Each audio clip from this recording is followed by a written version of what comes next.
Hey everybody, Jen here of Gen X Website Design and Strategy. Okay, friends, I have a pretty big announcement to make. I'm getting married in Tuscany!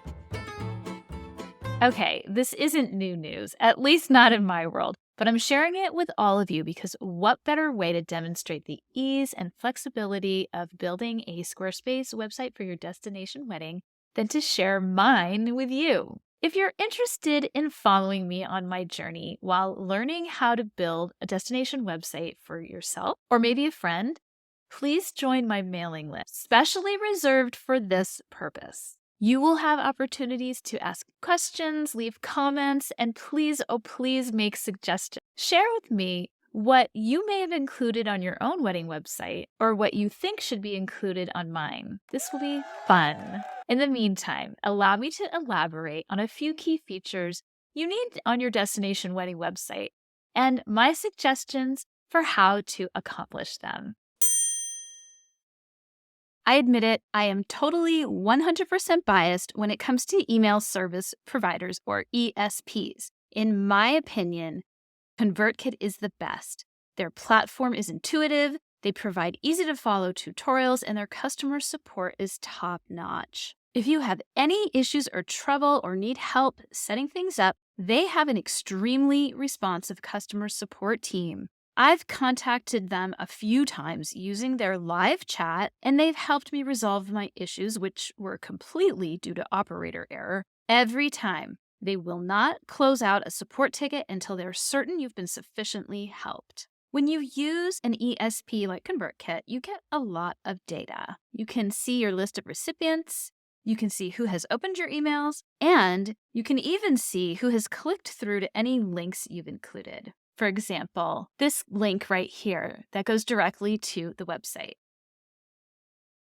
I can actually look to see who's clicked on it and who hasn't. I noticed one of my guests didn't click through, so I texted her and discovered my email was in her spam folder. Yes, this does happen and is a risk. I'm having a small wedding, so I can manage to do this sort of thing on my own. Using an ESP means you can contact your entire list with updates all at once. Because it's a secure way to send emails, your recipients can't see who else is on the email list. So you don't have to worry about remembering to hide this information from your emails. And you can have a free plan for up to 1,000 recipients. Now, if you sign up, they'll automatically put you into a free trial, but this free trial refers to a more expensive plan. During your free trial, you'll get notifications that your free trial is about to expire.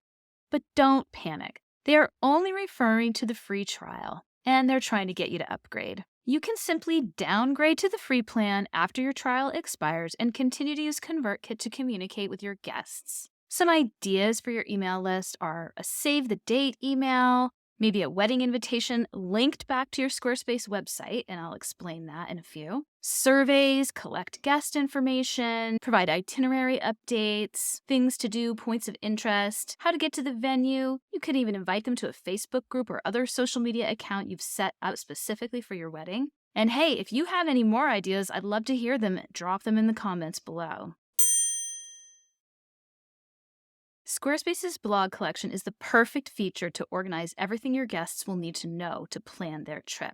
Rather than create pages for everything, create blog posts and organize them by category. I suggest limiting your categories to 3. The 3 categories I'll be using are itinerary, points of interest, and travel info. Then every time I create a post, like this one, I go into the blog settings, select options, categories, and create or select the corresponding category. This will allow guests to browse by category. If you join my mailing list and watch me as I make updates to this website, you'll be able to see what my plans are for helping people browse by category. But I am going to save that for another video. I mentioned above, you can use your ESP mailing list to send wedding invitations, surveys, or collect any information you may need from your guests. For us, we are going to use a Squarespace form as our wedding invitation. We're both over 50 and don't need all the bells and whistles of a traditional wedding. You may choose to send paper invitations, and I totally get it. But you still might find this section helpful if you need any sort of information from your guests. Some ideas for using Squarespace Forms on your destination wedding website are to maybe ask people if they have any food sensitivities before you choose a menu. You may want to ask your guests if they need special accommodations for accessibility. If you're trying to decide what to do for music, give your guests options to see what they prefer. You need ideas for your wedding, maybe party favors or something else? Ask your guests what they did. Are you having more than one activity option for your guests? They can sign up using a form. I'd also like to know any ideas that you have, so please drop them in the comments below. All of this said, don't make your guests do a lot of work. Keep forms as short as possible while making your guests feel involved. It adds to the fun. And in case you're curious, these are the form field options. Okay, everybody, I hope you found that helpful. And if you did, please subscribe to the wedding website mailing list. Give this video a like, maybe share it with a friend of yours who's getting married. Consider subscribing to my channel. And most of all, have fun with your Squarespace website.